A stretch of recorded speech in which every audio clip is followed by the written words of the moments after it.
You won't believe what Charlotte Flair just admitted about her rivalry with Tiffany Stratton. When does a WWE storyline cross the line from scripted drama into something way too personal for live television? Heading into WrestleMania 41, Charlotte Flair vs. Tiffany Stratton wasn't just another women's championship match, it was an all-out war. A battle not only fought in the ring but in brutal verbal exchanges that pushed the limits of what's acceptable on national television. The match was critically acclaimed, but the build-up? That's where things really took a turn. Wrestling fans are used to heated promos. They expect insults and cheap shots. But this feud blurred the lines between kayfabe and reality in a way that left even the most seasoned viewers squirming. And now, for the first time, Charlotte Flair is pulling the curtain back, speaking honestly about how the feud veered into deeply personal territory and how she feels about Stratton now that it's all in the rearview. This feud wasn't your typical "I'm better than you" storyline. It got nasty. It got real. Remember that infamous SmackDown promo? That wasn't scripted. Stratton took aim at Charlotte's real-life divorce from Andrade, mocking her personal heartbreak in front of millions, and Charlotte fired right back, throwing shade at Stratton's relationship by claiming her boyfriend Ludwig Kaiser had been sliding into her DMs. Fans were left stunned. Backstage, people were whispering that the segment had gone too far. It wasn't just a wrestling promo anymore, it was a public airing of personal wounds. And in her recent interview on The Takedown, Charlotte didn't shy away from admitting just how raw things got. She said the match at WrestleMania delivered everything it needed to, but she didn't deny how ugly the road there became.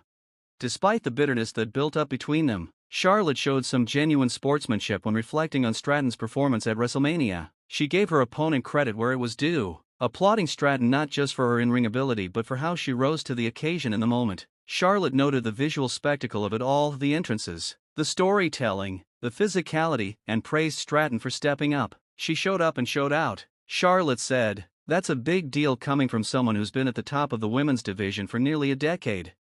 Since that explosive match, both women have gone in new directions. Tiffany Stratton successfully defended her title against WWE Hall of Famer Trish Stratus at Evolution 2, cementing her status as one of WWE's top young stars. Meanwhile, Charlotte Flair was part of a new storyline, teaming up with Alexa Bliss in a high-stakes pursuit of the women's tag team titles. That partnership, however, didn't pay off at Evolution 2, as they came up short against Roxanne Perez and Raquel Rodriguez. But let's rewind a bit and talk about how we even got to this point in Charlotte's journey, because 2025 has been a whirlwind year for her.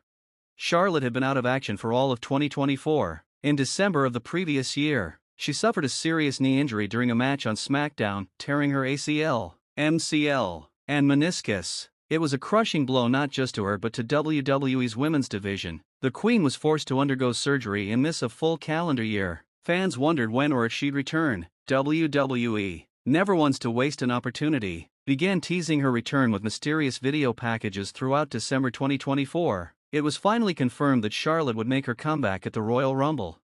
And she delivered. Charlotte entered the 2025 Women's Royal Rumble and reminded everyone why she's one of the all-time greats. Her performance was strong, and she ended up winning the entire thing, earning a shot at any championship at WrestleMania. There were rumors about whether WWE would run back Charlotte vs. Rhea Ripley, but ultimately, the choice was made to go with the fresh matchup, Charlotte Flair vs. Tiffany Stratton. That decision sparked a storyline that quickly spiraled into something unpredictable and emotional. Now, here's where the dynamics get really complicated. WWE tried to frame Charlotte's return as a heroic babyface comeback. She had been out with an injury, returning at the Royal Rumble and winning it all. It was a classic babyface arc. The problem? Tiffany Stratton, who had just cashed in her Money in the Bank contract on a much-hated heel in Nia Jax, was suddenly being cheered by fans. She was charismatic, fresh, stylish, and fans were into her. Charlotte, on the other hand, was walking back into a crowd that wasn't exactly eager to embrace her as the returning hero. So what did WWE do? They pivoted. They realized quickly that the fans wanted to root for Stratton, not Flair. Charlotte's history as a dominant, sometimes arrogant heel made it hard for fans to suddenly cheer her just because she came back from an injury. Triple H's team made the smart call. Instead of forcing Charlotte into the babyface role, they leaned into what works, turning her heel again. And honestly, it was the right move. Under Vince McMahon's leadership, WWE might have stubbornly stuck to the original plan, but Triple H made the necessary adjustment. It's worth noting that Charlotte Flair has expressed in past interviews, like in her Players Tribune piece, that she actually wants to be a babyface. She wants to inspire people, especially young girls. She has said she doesn't like being booed and wishes she could connect with the audience on a more emotional level. But here's the reality, she's one of the best heels of her generation. Few wrestlers can command the room with as much presence and swagger. She draws heat like a magnet. It's part of her DNA as a performer. The crowd reaction she gets as a heel is something most wrestlers dream of. And yet Charlotte has struggled with the idea of not being cheered. So now WWE is testing something new, pairing Charlotte with Alexa Bliss, who has also struggled with alignment in the past but is undeniably a fan favorite. It's a babyface tag team experiment, and we're about to see what happens. At Evolution 2, the two came up short in their title match, but many fans were surprised WWE didn't pull the trigger and crown them new champions. Roxanne Perez and Raquel Rodriguez retained. But let's be honest, WWE loves putting gold on big names, and Charlotte and Alexa are two of the biggest in the women's division. You have to wonder if WWE is saving the title change for SummerSlam. It's a marquee event, and putting the belts on Charlotte and Alexa would make headlines. They're both massive stars, and having them as champions would elevate the entire tag division. Whether it happens on night 1 or night 2 doesn't really matter. What matters is that WWE clearly has plans for them. Maybe by the time you hear this, they've already made the switch, but as of now, the landscape is still developing. Meanwhile, Tiffany Stratton continues to build her legacy as champion. Her match with Trish Stratus at Evolution 2 wasn't just a passing of the torch moment, it was a declaration that she belongs in the main event. She's young, she's got the look, the skill, and the momentum. Her rivalry with Charlotte may have pushed her to the edge, but it also proved that she can hang with the best.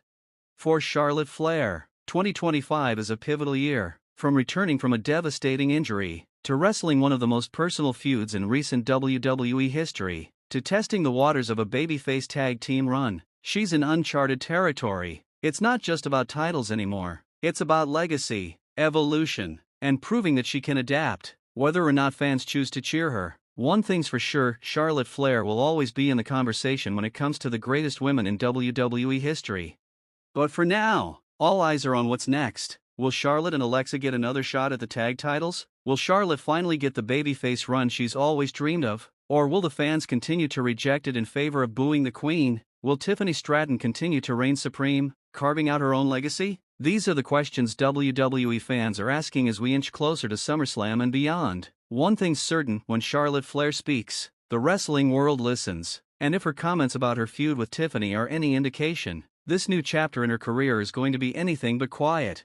Back in late 2017, Saraya, then known as Paige, suffered a serious neck injury during a match after taking a hard kick to the back from Mercedes Moné, formerly Sasha Banks. The incident appeared to end Saraya's wrestling career, and Moné faced harsh criticism from fans in the aftermath. In a recent interview on Chris Van Vliet's Insight podcast, Saraya opened up about how difficult that time was not only for her, but also for Moné, who struggled emotionally due to the fan backlash. Saraya emphasized that she never blamed Moné for the accident, explaining that wrestling is a physical, unpredictable sport where injuries can happen. She compared it to performing live stunts, where mistakes are part of the risk.